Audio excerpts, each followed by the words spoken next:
남편이 출장을 갔다 온 후 기생을 키우면서도 나를 기진맥진하게 만든 것에 대한 분노로 온몸이 지쳐 힘이 하나도 남지 않았습니다. 나는 일찍 잠자리에 들기로 결심했습니다. 한밤중 목이 말라서 잠에서 깼습니다. 나는 물을 마시러 방을 나가려고 했습니다. 그런데 시아버지와 시어머니의 방 앞을 지나가다가 갑자기 그 안에서 속삭이는 소리가 들렸습니다. 우연히 그 말을 듣게 되면서 끔찍한 비밀을 알게 되었고 내가 상상도 못한 음모를 목격하게 되었습니다. 내가 락선과 결혼한 지 몇 년이 되었지만 그동안 나는 이 가족을 위해 모든 것을 바쳤습니다. 나의 사랑과 헌신은 셀 수 없을 만큼 많았습니다. 나는 항상 모두가 행복하고 좋은 삶을 살 수 있도록 노력했습니다. 그런데 내가 들은 것은 충격적이었고 잔인한 배신이었습니다. 내가 믿고 사랑했던 시댁 사람들, 그들이 바로 나를 해치고 내 재산을 빼앗으려고 음모를 꾸미고 있었습니다. 그때 밖에서 가벼운 발소리가 들렸습니다. 분명히 락선이 돌아온 것입니다. 내 심장은 가슴에서 튀어나올 것 같았습니다. 나는 즉시 몸을 돌려 벽을 향해 등을 대고 그가 나를 보지 않게 피했습니다. 그와 눈을 마주치고 싶지 않았습니다. 내가 배신당한 사람과 대면하고 싶지 않았습니다.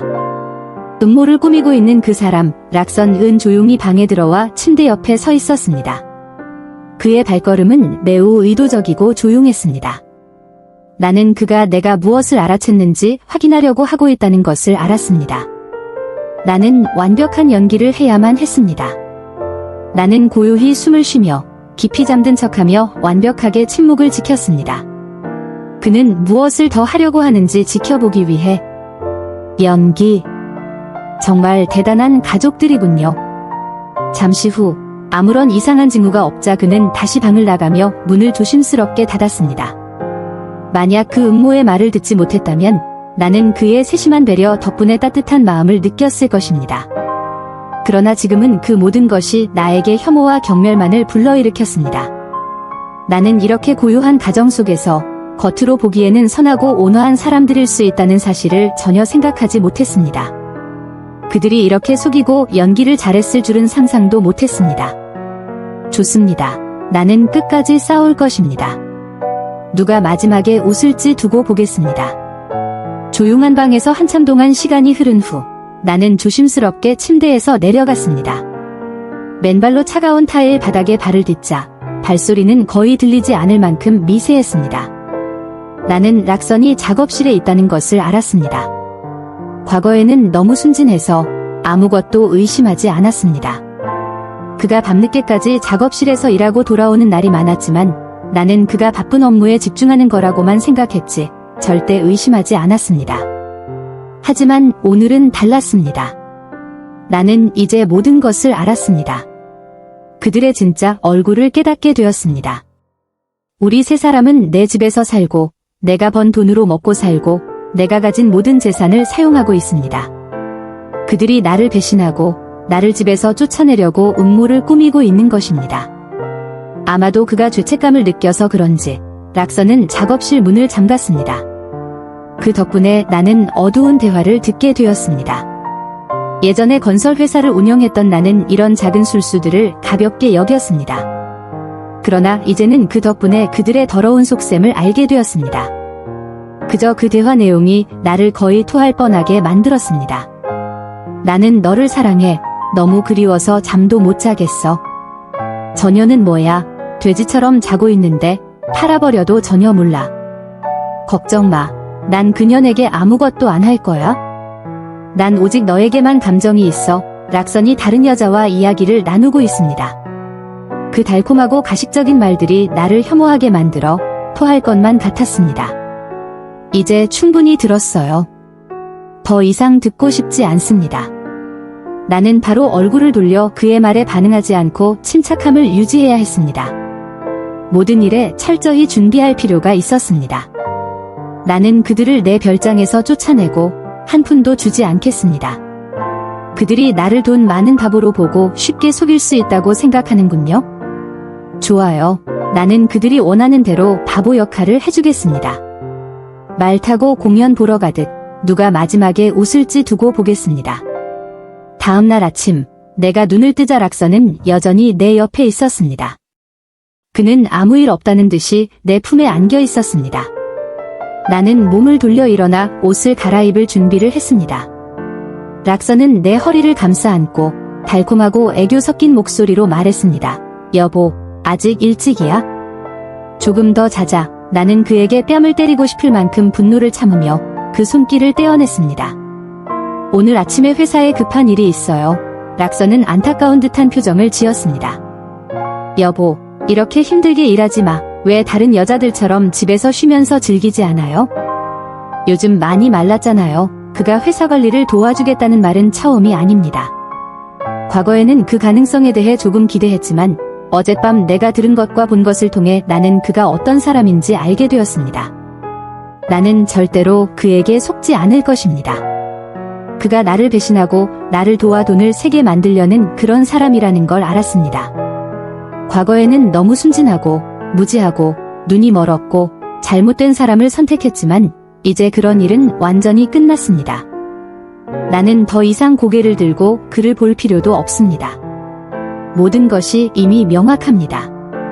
이 집은 내 아버지의 평생의 노력으로 이룩한 것이며 나는 그것을 반드시 지키고 보호하고 자식에게 물려줘야 합니다. 그는 가난한 시골 출신의 남자로 빈손으로 왔습니다. 나는 그가 정직하고 순수한 마음을 가진 사람이라고 믿었기 때문에 그를 선택했지만 결혼식이 끝난 후 그의 가족은 집을 구하는 돈도 마련하지 못했고 그럼에도 불구하고 내 부모님은 결혼 선물로 고급 별장을 내어주었습니다. 결혼 후 3년 동안 그는 내 아버지가 운영하는 회사에서 자리를 얻었지만 곧 뒷거래로 공급자들에게 뇌물을 받았다는 사실이 밝혀졌습니다. 그 사건을 숨기기 위해 내 아버지는 그를 가족 소유의 작은 상사로 옮겼지만 그는 그런 작은 회사에 만족하지 않고 계속해서 내 가족의 재산을 탐냈습니다. 내 아버지의 평생의 노력, 내가 어떻게 그렇게 아무에게나 쉽게 넘길 수 있겠습니까?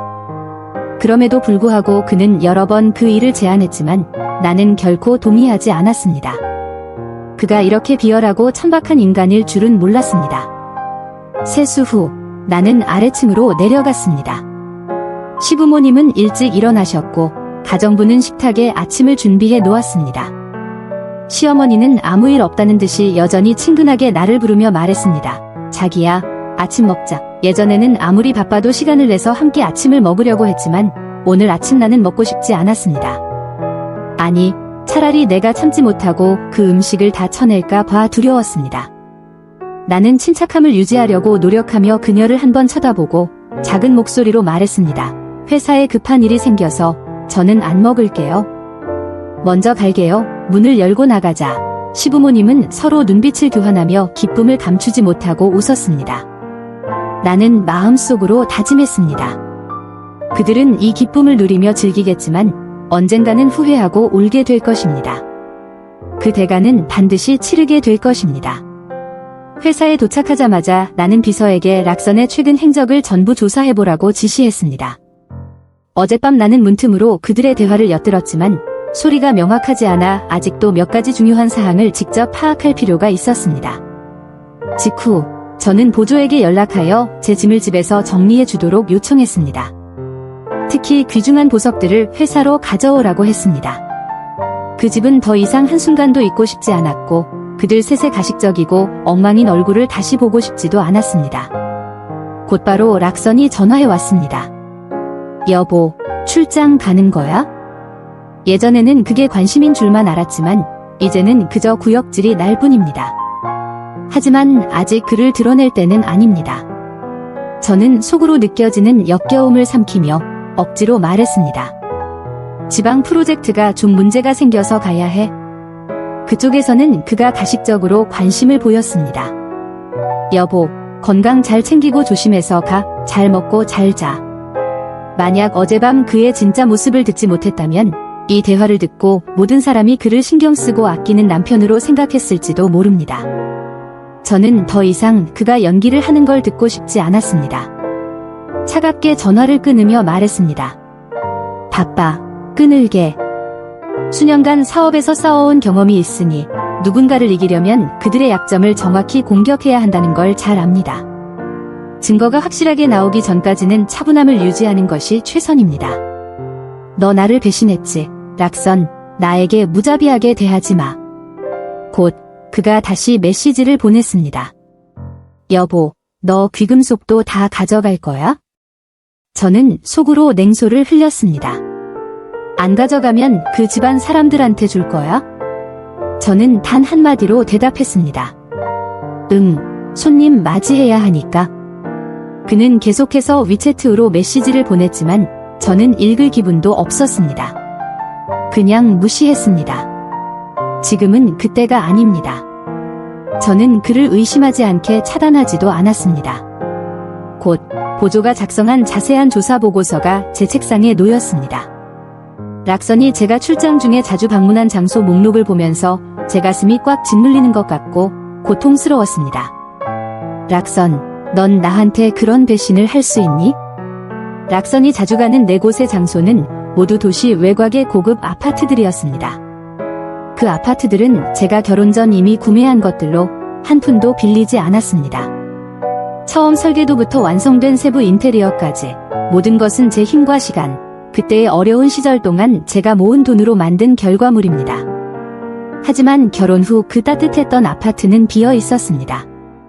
연말 전에 락선은 집을 비워두는 것이 낭비라며 임대하는 것이 안정적인 수입을 준다고 제안했습니다.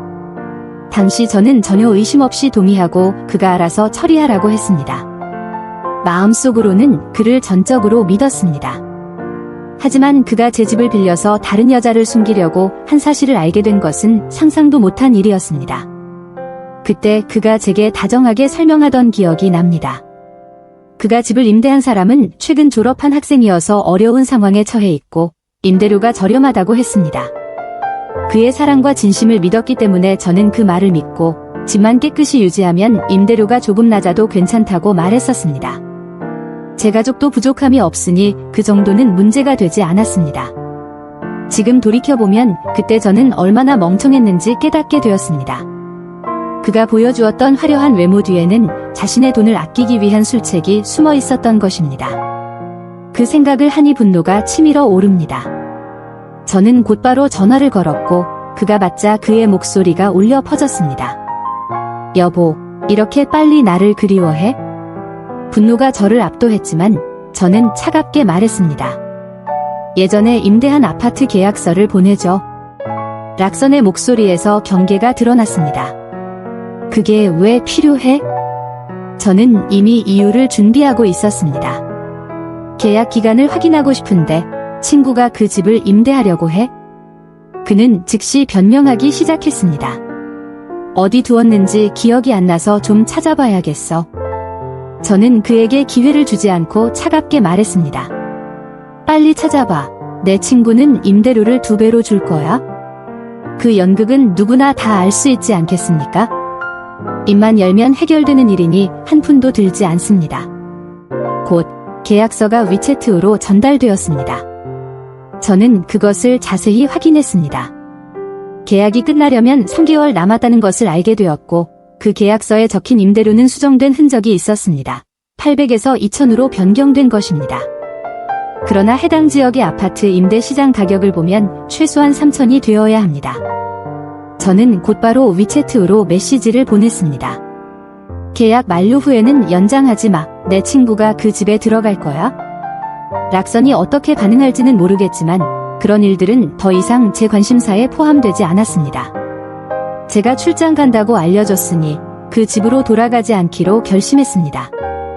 퇴근 시간이 가까워지자 저는 회사에서 거의 사용하지 않는 차를 몰고 예전 아파트로 몰래 향했습니다. 한 구석에 차를 세우고 아파트 단지 입구를 멀리서 지켜보았습니다. 곧 저는 락선이 그가 원했던 검은 BMW를 몰고 집을 떠나는 모습을 봤습니다. 저는 얇게 웃음을 지으며 조용히 그를 따라갔습니다. 저는 그가 애인을 데리러 갈 것을 알고 있었고 그 여자가 그를 얼마나 빠져들게 만들었는지 직접 확인하고 싶었습니다. 저는 발견되지 않도록 차와 충분히 떨어져서 그를 따라갔습니다. 락선은 길가에 차를 세우고 기쁘게 뛰어가서 기다리고 있던 여자의 차 문을 열어주었습니다. 그녀의 얼굴을 보고 저는 깜짝 놀랐습니다. 그녀가 바로 락선의 사촌 소미가 아닌가요? 지난해 제가 출장에서 돌아온 직후 집에서 부모님과 함께 식사하는 그녀를 우연히 만났던 기억이 떠올랐습니다. 그때 락서는 그녀를 사촌이라고 소개하며 시골에서 일자리를 구하러 온 것이라며 부모님을 찾아왔다고 했습니다. 그녀는 당시 매우 소박하고 약간 촌스러워 보였으며 저를 직접 바라보지 못하고 시선을 피했습니다. 저는 따뜻하게 맞이하며 그녀에게 만약 어려움이 있으면 언제든지 도와줄 것이라고 말했습니다. 제가 불쾌감을 느끼지 않자 시댁은 안도의 한숨을 내쉬었습니다. 시어머니는 제가 배려 깊은 사람이라고 칭찬을 아끼지 않았습니다.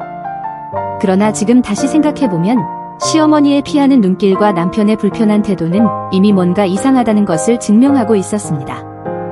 그때 저는 너무 순진해서 그걸 알아차리지 못했었습니다. 그들이 저를 눈앞에서 속였다는 사실을 알게 되자 정말 기가 막혔습니다. 락서는 마치 훌륭한 남편인 양 저에게 고맙다는 말을 해야 할 판입니다. 소미는 예전보다 좀 더 부풀어 오른 모습이었습니다. 아마 겨울이라 두꺼운 옷을 입고 있어서 그녀의 몸매를 정확히 알 수 없었습니다. 어젯밤 그녀가 곧 출산할 것이라는 얘기를 들었습니다.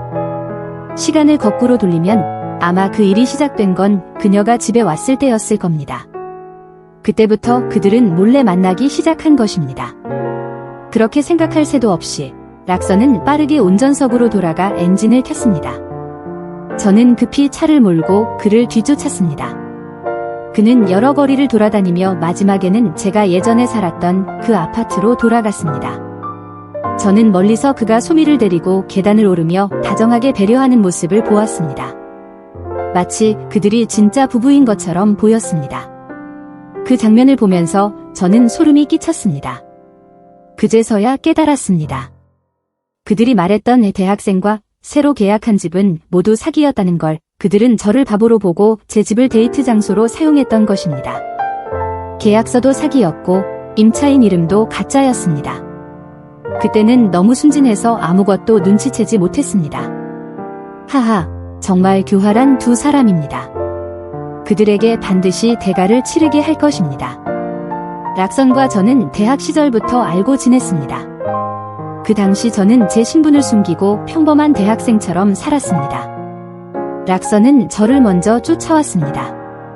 그는 저를 차분하고 소박하며 다정한 사람으로 좋아한다고 말했습니다. 저희 아버지는 큰 건설 회사를 운영하고 있었고 어렸을 때부터 부족함 없이 자랐기에 물질적인 것에 큰 관심이 없었습니다. 반면 락선의 집안은 부유하지 않았지만 그는 학업 성적이 항상 우수하고 매년 장학금을 받았습니다. 그 당시 저는 그가 열심히 노력하는 모습에 매력을 느꼈고 그 때문에 그와 조금 더 가까워졌습니다. 졸업 후 저는 아버지의 회사에서 일하게 되었고 락서는 제 진짜 신분을 알게 되자 먼저 헤어지자고 했습니다. 그는 자신이 나와 어울리지 않는다고 했습니다. 저는 그것이 자존감 때문이라고 생각했고 결국 그와 다시 만났습니다. 아버지는 저에게 결혼을 결정할 때 항상 자유롭게 하라고 하셨고 저도 그가 내린 결정을 존중했습니다. 하지만 그 당시 저는 너무 사랑에 빠져 그 모든 걸 무시하고 락선을 선택했습니다. 그 결과 아버지께서는 제가 가난한 사람과 결혼하면 어려울 거라며 한 채의 집을 결혼 선물로 주셨습니다. 그리고 1년 후 락선은 그의 부모님이 건강이 좋지 않다고 해서 도시로 데려오고 싶다고 했습니다. 저는 일을 바쁘게 하다 보니 자주 찾아뵙지 못하자 그 요청을 수락했습니다. 저는 항상 제 진심이 돌아올 것이라고 믿었지만 그들은 저를 속이고 괴롭히는 방식을 택했습니다. 제가 먹고 쓴 물건, 집을 모두 이용하면서 이렇게 저를 대하는 것이었습니다. 제 정신을 제대로 차려야 할 때입니다. 락선이 문을 닫고 사라지는 모습을 보면서 저는 다른 여성들처럼 소리 지르지 않았습니다. 대신 저는 차를 돌려 무섭게 운전하며 그가 아들을 원한다면 그가 원하는 대로 하세요. 저는 그에게 값비싼 대가를 치르게 할 것입니다. 이제 그가 나를 배신한 만큼 더 이상 나에게 무슨 자비도 없습니다. 하고 다짐했습니다. 그리고 저는 부모님의 품으로 돌아갔습니다. 밤이 되자 습관처럼 락서는 다시 사랑하는 아내, 잘 자라고 메시지를 보냈습니다. 저는 그 말이 따뜻하지도 않고 오히려 역겹게 느껴졌습니다.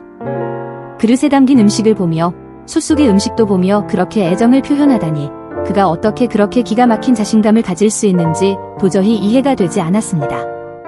저는 바로 법무팀에 연락해 제 계획을 상세히 설명했습니다. 정말 아버지가 미래를 내다보는 사람이셨습니다. 결혼 전부터 저의 자산을 제 이름으로 보장하는 절차를 이미 마쳐 놓으셨습니다. 당시 락서는 제가 돈에 욕심이 없다는 것을 증명하기 위해 자산증명서에 서명까지 하며 매우 협조적이었습니다. 정말 세상에서는 절대로 자만하지 말아야 한다는 교훈을 얻었습니다. 며칠이 그렇게 지나갔고 그날 아침 회사에 도착하자마자 락선에게서 전화를 받았습니다. 다시 생각해보니 집을 떠난 지 거의 일주일이 되어 가고 있었습니다. 그는 언제 돌아오냐고 물으며 공항에 나가서 저를 영가고 싶다고 했습니다. 결혼기념일이 다가오고 있었고 매년 이때마다 저는 그에게 고급 선물을 주곤 했습니다. 아마도 이번에는 그가 이를 암시하려 했던 것 같습니다. 그러나 이제 모든 것이 달라졌습니다. 저는 더 이상 예전처럼 순진하지 않으며 그에게 주었던 모든 선물을 이제는 걔에게 줄 정도로 하찮게 여깁니다. 그가 의심하지 않도록 저는 빨리 돌아갈 수 있다고 말했습니다. 그 말 없이 말하면 그는 틀림없이 저를 찾으러 날아올 것이기 때문에 모든 것이 드러날 수 있었습니다. 그러나 계속 숨기기만 하는 것도 좋은 방법은 아니었기 때문에 결혼기념일 전날 저는 정말로 비행기를 타고 도시를 떠났습니다. 락선이 전화했을 때 저는 이미 호텔에서 자리를 잡고 있었습니다. 그는 사랑하는 아내, 몇 시에 공항에 도착하냐? 고 물었고 저는 미안해. 여기서 프로젝트가 문제가 생겼어. 나는 A시로 갔고 오늘은 돌아가지 못할 것 같아 라고 답했습니다. 그는 실망한 듯하고 왜 미리 말하지 않았냐고 하면서 자신이 비행기를 타고 함께 가고 싶었다고 했습니다. 저는 예상치 못한 일이었어서 생각할 시간이 없었어 라고 무심하게 대답했습니다. 결혼기념일에 대해서는 전혀 언급하지 않았고 더 이상 쓸데없는 돈을 낭비할 생각도 없었습니다. 매년 수백만 원을 썼고 그는 몇 마디 공허한 칭찬만 했습니다. 예전엔 전화할 때마다 얘기를 끝내지 못했는데 이제는 입을 열기도 싫었습니다. 저는 이유를 대고 전화를 끊었고 창문 앞에 서서 도시의 불빛을 바라보며 조용히 하루하루를 샜습니다. 소미 트랙이 곧 출산할 것 같습니다. 저는 모든 것을 폭로할 적절한 순간을 기다리고 있습니다. 락서는 아무 일도 없다는 듯이 매일 위챗으로 연락을 했고 저는 그것을 무시했습니다. 제가 도시로 돌아온 것은 일주일이 지난 후였습니다. 저는 사무실에서 옷을 갈아입고 바로 파트너의 개업식에 참석하러 갔습니다. 그런데 예상치 못하게 락선을 만났습니다. 그는 오래간만에 본 것 같았습니다. 먼저 도착해 술잔을 들고 친구들과 이야기를 나누고 있었습니다. 저를 보고 그는 잠시 멈칫했습니다. 사랑하는 아내, 언제 돌아왔어? 왜 미리 말하지 않았어? 저는 차분히 대답했습니다. 내가 깜짝 놀라게 하고 싶었어. 그의 눈빛이 놀람으로 빛났지만 곧 침착을 되찾았습니다. 그는 얼굴에 억지로 웃으며 너 며칠 집에 없었잖아. 나 너 너무 그리워서 잠도 못 잤어 라고 거짓말을 했습니다. 저는 짧게 웃으면서 누가 그걸 믿겠어? 너는 바라고도 못할 거야 라고 생각했습니다. 저는 사람들이 있는 곳으로 돌아가서 그를 무시하며 돌아다녔습니다. 오늘은 제가 아는 사람들만 참석한 행사였습니다. 당연히 몇 마디 인사를 건네는 것이 전부였습니다. 락선은 돌아다니다가 몰래 누군가에게 메시지를 보냈습니다. 저는 속으로 웃으며 기다렸습니다. 몇 분이나 그가 참을 수 있을지 궁금했습니다. 저는 여유 있게 사람들과 이야기를 나누며 그를 무시하고 있었습니다. 그는 저에게 다가와서 사랑하는 아내, 나 소개 안 해줄 거야? 라고 말했습니다. 저는 천천히 대답하면서 중요한 사람도 아니고 알든 모르든 상관없어. 내가 너에게 시간을 낭비할 이유는 없어. 왜냐면 너는 그럴 자격이 없으니까 라고 말했습니다. 저는 한 바퀴 돌고 나서 작별 인사를 준비했습니다. 락선은 저를 따라 나오며 차 문을 열어주었습니다. 저는 그가 소미를 태우는 장면을 떠올리며 속이 쓰렸지만 이를 참으며 아무 일도 없었던 것처럼 행동했습니다. 저희 집에 도착했을 때 시어머니가 음식을 담은 상자를 들고 기쁘게 집으로 들어오고 있었습니다. 저를 보자 그녀는 즉시 눈을 피했으며 분명히 뭔가 숨기고 있다는 걸 알 수 있었습니다. 저는 속으로 이해하고 일부러 물어봤습니다. 어머니, 음식 어디에 드시러 가세요? 그녀는 빠르게 대답했습니다. 친척에게 음식을 좀 나눠주려고요. 저는 더 추궁했습니다. 누구예요? 제가 아는 사람이에요? 제가 어머니를 데려다 줄게요. 그러자 그녀는 급하게 손을 저으며 괜찮아요. 중요하지 않아요. 그냥 한 사람 도와주려고 가져간 거예요. 라고 대답했습니다. 음식 상자에는 갈비, 정성스럽게 만든 생선 조림 등이 가득 담겨 있었습니다. 정말 저를 우습게 보고 있나요? 우리 집에는 전문 가정부가 있어서 모든 일을 처리하고 있습니다. 이제는 어머니와 그들의 사랑에도 신경 써야 할 것 같습니다. 락서는 상황이 안 좋다고 느껴서 급히 말했습니다. 사랑하는 아내, 막 돌아왔으니 피곤할 텐데. 집에서 쉬어. 이런 작은 일은 어머니가 처리하실 거야. 시어머니도 말을 덧붙였습니다. 맞아요. 집에 가서 쉬어. 부엌에 국도 있고 가정부가 면 요리해 줄 거예요. 그들은 여전히 제가 쉽게 조종할 수 있는 바보로 보이는군요. 저녁을 먹고 정리한 뒤 저는 일찍 잠자리에 들었습니다. 락서는 저에게 다가와 애정 표현을 하려 했지만 저는 그를 밀어냈습니다. 최근에 몸이 좀 안 좋아요. 그가 급히 물었습니다. 어디 아프세요? 병원에 가야 할까요? 그때 저는 깨달았습니다. 그가 예전부터 이런 방법으로 저를 다루었구나. 그가 다른 여자에게 이 같은 행동을 하고 있다는 생각에 저는 정말 구역질이 나왔습니다. 오늘 밤 나는 일부러 서재에 앉아 일을 하며 그가 먼저 말을 꺼내기만 기다리고 있었다. 예상대로 얼마 지나지 않아 락선이 물 한 잔을 들고 들어오며 아첨했다. 여보, 수고 많았어. 나는 고개조차 들지 않고 무심하게 말했다. 먼저 자. 나는 아직 야근해야 해. 오늘 안에 계약서를 마쳐야 해. 그 말을 듣고 그의 얼굴이 확 변했다. 문 앞에서 망설이던 그는 일부러 물었다. 왜 그래? 무슨 일 있어? 락선은 고통스러운 얼굴로 말했다. 여보, 친구가 전화해서 나가서 이야기 좀 하자고 했어. 그가 거짓말을 하는 모습을 보며 진짜 실력이 상승한 걸 실감했다. 어떤 친구인데? 내가 아는 사람. 락선은 급히 해명했다.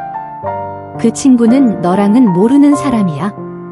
그런데 내가 나가고 싶지 않다면 나는 집에 있을게. 나는 비웃으며 말했다. 친구라면 가도 돼. 그런데 술 마시고 차 운전은 하지 말고. 락선은 기쁜 얼굴로 달려가 내 뺨에 키스한 뒤 말했다. 여보 최고야. 사랑해. 나간다. 너는 일찍 자. 나는 그가 키스한 자리를 닦으며 속으로 역겨운 기분을 느꼈다. 매일 연기해야 해서 지쳤지만 곧 끝날 거라는 생각에 참을 수 있었다. 문이 닫히는 소리가 들리자 나는 옷을 갈아입고 병원으로 차를 몰았다. 이제 그들의 속내를 드러낼 시간이었다. 나는 바로 산부인과로 갔고 엘리베이터에서 내리자마자 락선이 소미를 부축하며 복도를 걸어가는 모습이 보였다. 아마도 소미는 지금 분만을 준비 중인 듯 고통스러워서 제대로 일어설 수 없었다. 시어머니는 뒤따라오며 얼굴에 미소를 띠고 있었다. 소미는 락선의 품에 기대며 끊임없이 신음했다. 너무 아파. 더 이상 못할 것 같아. 락선은 달콤한 목소리로 달래며 말했다. 조금만 더 참아. 애 낳고 나면 다 괜찮아. 원하는 거 뭐든지 다 사줄게. 그가 무심코 고개를 들자 내 눈과 마주쳤고 즉시 멈칫했다. 나는 그들 셋을 차가운 시선으로 바라보며 서 있었다. 시어머니와 소미는 내가 여기 있을 줄 몰랐던 듯 모두 얼어붙었다. 나는 소미가 어디에 입원했는지 잘 알고 있었고 그들의 연극이 내 눈앞에서 펼쳐지는 걸 보고 있었다. 아, 락선의 얼굴이 변하는 속도가 빵 굽는 것보다 빠르다.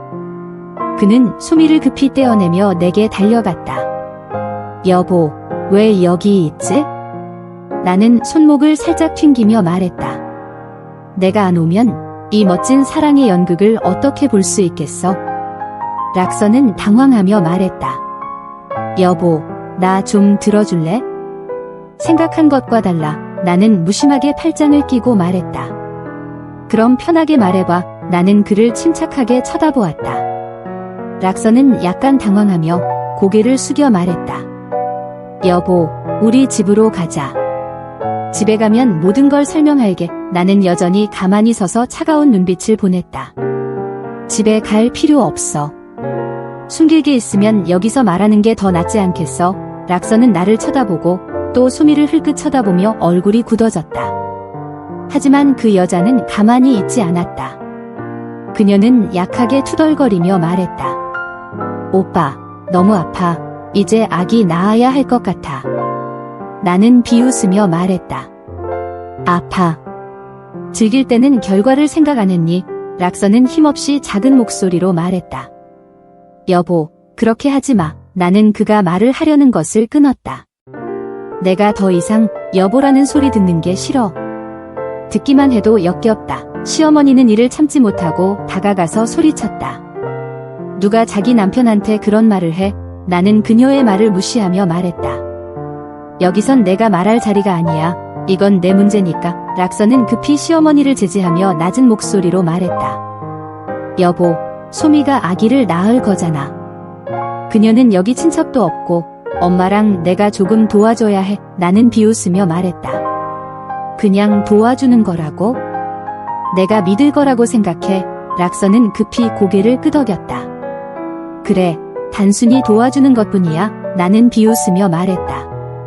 그 여자가 다른 사람에게 아이를 낳을 수 있다면 왜 작가가 돌봐야 해?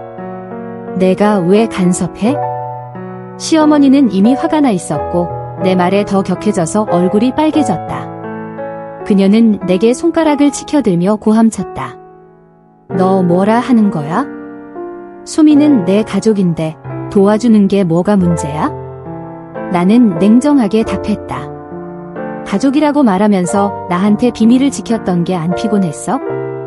내가 바보인 줄 알았어? 저는 경멸한 표정으로 대답했습니다. 그동안 집안 사람들 다 내 덕에 살아왔고 내 물건을 쓰고 내 집에서 살았으면서 아직도 나한테 뭔가 요구할 수 있다고 생각해. 라크선의 얼굴이 어두워졌습니다. 그럼 아이 양육권은 어떻게 할 거냐? 저는 명확하게 대답했습니다. 내 아이는 내가 키운다. 내가 한 푼도 보태지 않아도 된다. 물론 내가 말하지 않은 건 내가 새로운 남편을 찾아서 내 딸에게 좋은 아버지를 찾아줄 거라는 사실이었습니다. 라크선은 화가 났습니다. 나는 이혼을 동의하지 않아. 나는 빈손으로 나가지 않겠다. 저는 그를 경멸의 눈빛으로 바라보며 말했습니다. 라크선, 내가 외도를 했는데 나는 아직도 너를 고소하지 않았다. 지금은 이혼을 깔끔하게 하려고 하는 거다. 너의 체면을 조금이라도 지켜주려고. 너가 동의하지 않으면 나는 법원에 이혼 소송을 낼 거다. 그때 가서 누가 더 창피할지 두고 보자. 이 남쪽 도시는 작다. 우리가 사는 일도 금방 퍼질 텐데 그러면 너는 비즈니스계에서 끝장이야. 제가 단호하게 말하자. 그의 얼굴은 창백해졌습니다. 우리가 5년을 함께 지냈잖아. 그렇게 냉정하게 굴 수 있겠어? 저는 비웃으며 대답했습니다. 그 말은 내가 해야 할 말이다. 내가 나랑 결혼했을 때 너는 무엇을 가지고 있었냐? 결혼식에서 너는 한 푼도 내지 않았고 전부 내 부모님이 신경 쓴 거다. 너는 좋은 삶을 살았지만 결국 너는 배은망덕한 사람이다. 나를 배신하고 내 돈으로 여자와 아이를 키우면서 바람을 피웠다. 계속 꿈이나 꾸어라. 라크선은 제가 말하자 아무 말도 못하고 입을 다물었습니다. 저는 계속 말했습니다. 내 아버지가 너에게 회사를 맡겼다. 매년 엄청난 손실을 보고 있는데 그건 내 능력이 부족해서 그런 거다. 누구에게 탓할 게 아니다. 그는 뭐라고 말하려 했지만 결국 아무 말도 하지 못했습니다. 저는 그를 똑바로 쳐다보며 또 분명히 말했습니다. 너는 결혼 중에 외도했다. 나는 지금 너에게 이혼의 기회를 준 거다. 만약 내가 동의하지 않으면 나는 결혼 중 외도죄로 너를 고소할 거다. 그때는 모든 걸 잃고 감옥에 갇히게 될 거다. 그 아이랑 같이 말이다. 저는 그에게 내가 수집한 증거들을 제시했습니다. 서로의 사진과 아이에 대한 정보가 담긴 사진들입니다. 그것만으로도 그들을 감옥에 보낼 수 있습니다. 제 단호한 태도에 결국 라크선은 고통스럽게 이혼 서류에 서명했습니다. 이혼 절차는 신속하게 마무리되었습니다. 민원철을 나서자 저는 친절하게 그에게 말했습니다. 아, 맞다.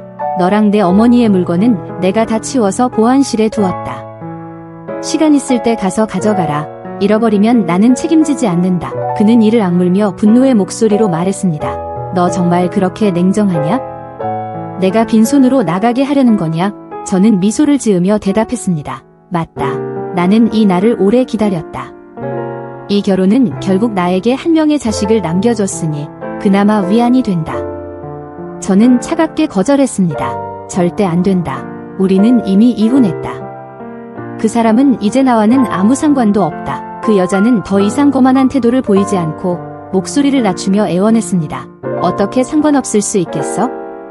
두 사람은 한때 부부였고 아이도 있다. 그냥 버리면 끝날 일인가?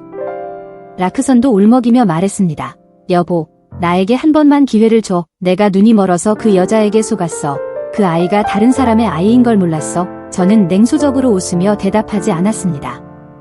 라크선이 소미와 외도하는 것을 알고 저는 사람을 시켜 그에 대해 조사했습니다. 소미는 그냥 일반적인 식당 직원일 뿐 옛 남자친구와 여러 번 헤어지고 재결합한 적이 있었습니다. 라크선과 사귀기 전에도 그 남자친구와 계속 엮여 있었습니다. 라크선은 단순히 소미의 놀림감에 불과했고 소미는 아이가 누구의 아이인지조차 몰랐습니다. 미래 시어머니는 라크선이 좋아 보이니까 잠자코 있었습니다. 그러나 그 여자는 라크선이 기생하는 존재일 뿐이라는 걸 모르고 있었습니다. 제가 아무 말 없이 있자 그는 계속 연기를 했습니다. 여보, 잘못한 건 나야? 내가 일시적으로 어리석었어. 이제부터는 절대 그렇게 하지 않을 거야. 저는 두 사람의 연기에 넋을 놓고 있었습니다. 저는 주저없이 말했습니다. 나는 그날 밤의 대화를 모두 들었다. 내가 물을 마러 나갔을 때 너는 내가 모른 척할 거라고 생각했냐? 이제야 나는 이 가족의 본성을 제대로 알게 돼서 하느님께 감사하고 있다. 저는 냉소적으로 웃으며 속으로 말했습니다. 내가 아무리 바보라도 두 번은 같은 실수를 하지 않는다. 이렇게 된 이상 더 이상 구제할 여지가 없다. 그날 밤의 속삭임이 여전히 귓가에 맴돌았습니다. 그 아이가 알지 못하게 조심해야 해. 큰일 난다. 시어머니의 목소리. 알았어. 그래서 요즘은 엄마가 나한테 여러 명의 첩을 보내는 거야. 라크선의 목소리. 만약 그 여자애가 알게 되면 어떡하지? 나는 고향에 가고 싶지 않아. 저택이 훨씬 낫다. 시아버지의 목소리. 걱정 마. 그 애는 멍청하고 쉽게 속이니까 나중에 그 애가 알아도 내가 어떻게든 쫓아낼 거야. 빈손은 이제 생각할 때가 아니야. 저는 화가 나려고 했지만 곧바로 차 키를 똑바로 내밀었습니다. 그는 깜짝 놀라며 경계하는 목소리로 물었습니다. 뭐 하려는 거야? 저는 냉소적으로 웃으며 대답했습니다. 차는 결혼 전 내 소유였어. 중고로 팔든 말든 내 자유지. 남이 간섭할 일이 아니야. 이 말은 마치 경고처럼 들렸습니다. 그의 어머니는 즉시 차 키를 움켜잡으며 큰 소리로 말했습니다. 그거 내가 내 아들에게 주면 그건 그의 것이다. 뭘 되찾으려는 거야? 나는 더 이상 논쟁하고 싶지 않다. 내일 변호사가 두 사람과 함께 일할 거다. 이제부터는 나에게서 뭘 얻으려는 꿈은 꾸지 마. 제 말은 두 사람을 말을 잃게 만들었습니다. 아마 그들은 이제까지 부드럽기만 했던 내가 이렇게 단호할 줄 몰랐을 겁니다. 저는 확고하게 으르렁거리지 않고 말했습니다. 내가 헬로키티로 보였냐? 시어머니는 급히 애원했습니다. 남자는 다 실수할 때가 있다. 라크선은 변할 거라고 보장한다. 내게 한결같이 할 거다. 저는 경멸적으로 웃으며 대답했습니다. 기회는 이미 끝났다. 한 번 배신하면 100번이라도 못 믿는 타입의 남자다. 나는 그 여자를 필요로 하지 않는다. 저는 곧바로 태도를 바꿨습니다. 너 내 아이를 버리고 잘생긴 남자랑 좋은 대접 받을 거라고 생각하냐? 저는 도전적인 표정으로 말했습니다. 두 다리 가진 개구리는 드물지만 두 다리 가진 남자는 길거리에 널렸다. 나는 그 사람 같은 썩은 나무에 목숨 걸 필요 없다. 너도 결국 내게 의지하는 거지. 그게 뻔하다. 내가 가진 재산으로 젊은 남자 부족할까? 아직도 고집 부리냐? 저는 즉시 우리 아파트 단지의 경비를 부르기로 했습니다. 사실 저는 그가 모르는 사이에 이혼을 강요했지만 그들이 저지른 일에 비하면 제 행동은 아무것도 아니었습니다. 저는 그를 가짜 결혼으로 고소할 수도 있었지만 예정을 고려해 그렇게 하지 않았습니다. 경비원들의 배웅을 받으며 라크선과 그의 어머니는 결국 씁쓸하게 떠났습니다. 저는 항상 믿습니다. 사랑과 노력을 올바른 사람에게 주는 것은 투자지만 잘못된 사람에게 주는 것은 낭비라는 것을. 필요한 때는 강하게, 부드러워야 할 때는 부드럽게. 이 기생충들을 제거하는 것은 정말로 잘한 일입니다. 이제 좀 기념할 일이 필요합니다.